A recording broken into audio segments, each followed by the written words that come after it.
This video guides you how to run the demo project.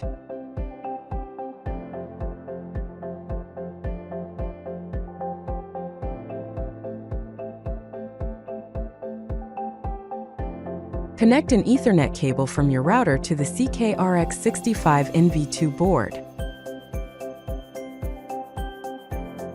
On the CK-RX65N V2, check that J11 is open, J2 is short, and pins 1 and 2 of J16 are shorted.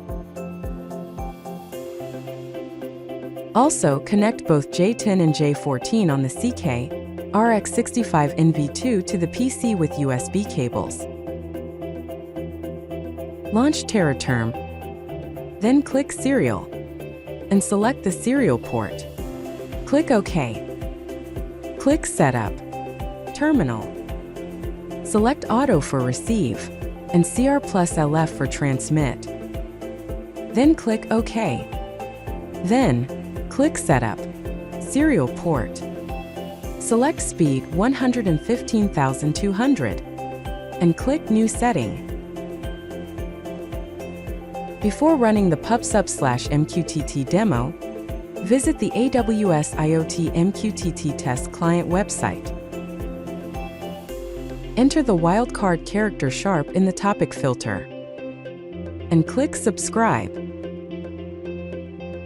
In the eSquare Studio menu, select Run.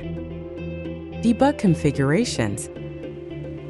To open the Debug Configurations window, in the list on the left of the Debug Configurations window, under Renesas GDB Hardware Debugging, select your project Hardware Debug.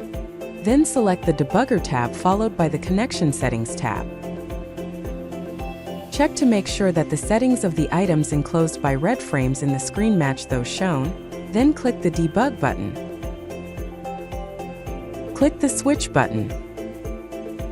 In eSquare Studio, press Resume F8 to run the PubSub demo. In the TerraTerm window, enter CLI in uppercase letters, and press Enter within 10 seconds after the menu appears. Finally, enter Format, and press Enter. Next, enter SONF set thing name, followed by a space. Enter the thing name registered in AWS IoT, and press Enter. Next, enter CONF set endpoint, followed by a space. Enter the domain name of AWS IoT, and press Enter. Next, enter CONF set cert, followed by a space. Then drag and drop the certificate file to the TerraTerm window. Click OK. Then press Enter. Next, enter CONF set key, followed by a space. Then drag and drop the private key file to the TerraTerm window. Click OK. Then press Enter. Next, enter CONF commit, and press Enter. Finally, enter Reset, and press Enter. After the reset process is completed, confirm in the TerraTerm log that PubSub demo task 0 and 1 has completed successfully. If task X publishing message X appears in the MQTT test client console, the MQTT demo is successful.